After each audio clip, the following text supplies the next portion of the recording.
Nama saya Herman Prihandono, biasa dipanggil Herman. Saya adalah mantan dari pegawai satu penerbangan yang pensiun dini pada tahun 2020 kemarin. Dan saya sudah berkeluarga dengan 2 orang anak.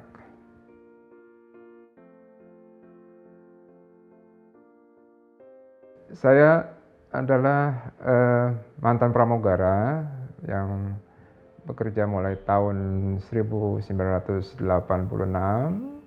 Terakhir saya sebagai flight service manager yang mulai 2004 kemarin sampai akhir 2020 kemarin.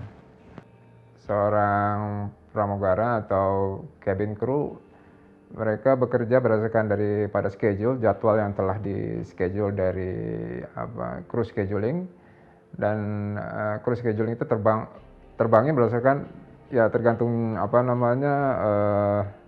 departure-nya gitu dari sebuah penerbangan. Kadang-kadang ada yang tengah malam, ada yang pagi, ada yang siang, sore gitu, tergantung dari departure-nya atau terbangnya jam berapa, take off-nya gitu.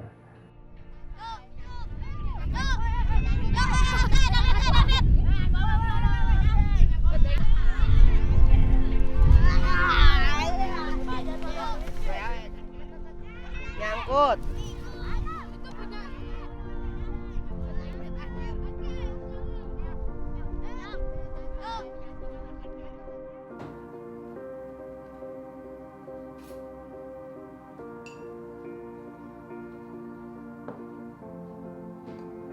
Wah, kayak percaya nggak percaya ini, kayak apa itu COVID, saya bilang itu kan pertama-tama itu COVID itu, penyakit apa saya bilang gitu.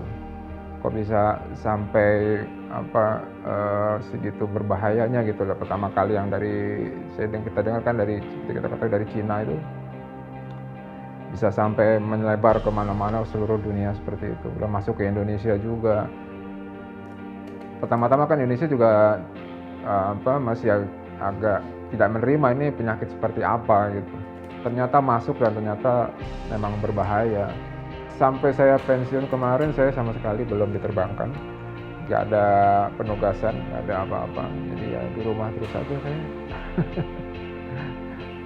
Ya kan pertama ya itu ya dari sisi perekonomian ya seperti tadi itu saya bilang, makan semua pasti berubah. Jadi kita harus mengatur kehidupan kita sendiri supaya nggak seperti yang ngikut arus terus, nanti kita akhirnya malah jadi stres ya, itu kayak gitu ya.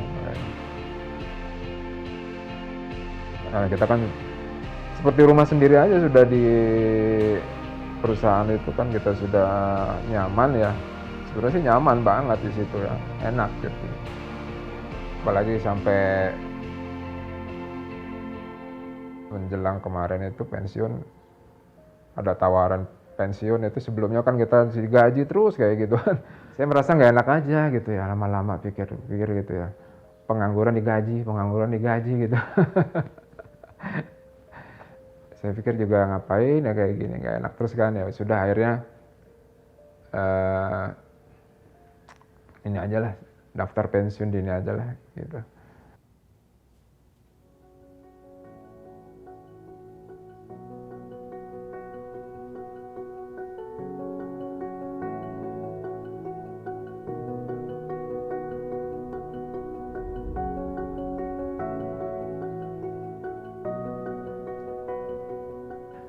Akhirnya saya mencari-cari satu usaha yang bisa menjadi tambahan untuk kami di rumah gitu.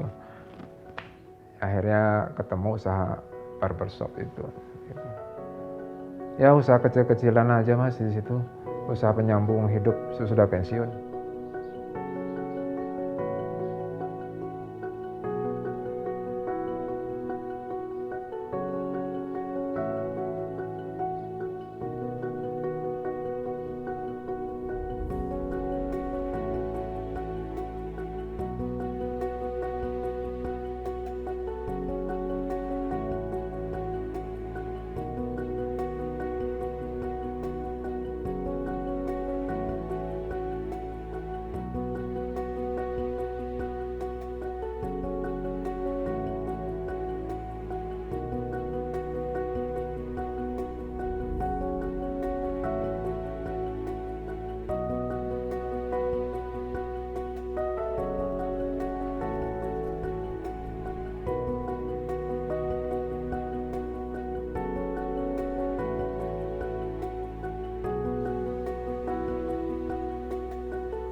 Kita buka setiap hari kecuali hari Sabtu, mulai jam 10 sampai jam 9 malam. Saya setiap hari itu berangkat pagi jam 10, mempersiapkan untuk perlengkapan barber, membersihkan dulu, kemudian melihat apa perlengkapan yang kurang, kemudian kita setting semua untuk penataan tata letak daripada barang-barang di barber, membersihkan semua, melihat semua sekeliling dari barber ini, melihat data buku yang kemarin, ya gitu loh, cross check keuangan segala macam gitu, seperti biasa yang kita lakukan.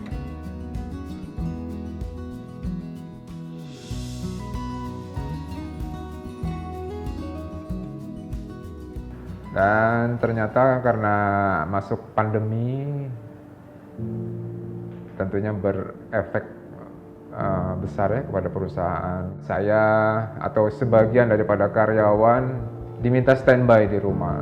Dari situ kemudian saya mempunyai inisiatif untuk menyiapkan apa usaha yang bisa saya lakukan nanti. Punya teman yang membuka usaha pangkas rambut.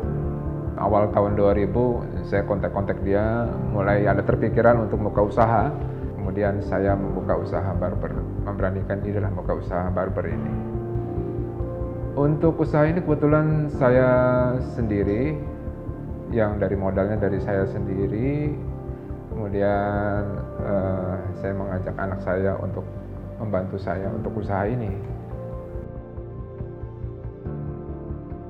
Kita nekat juga sih ya, membuka saat pandemi gini ya. Kabarnya si bapak mengambil pensiun dini sempat nolak juga sebenarnya, soalnya yang namanya bisnis baru itu kan untuk mencari pelanggan dan kepercayaan kan rada susah ya.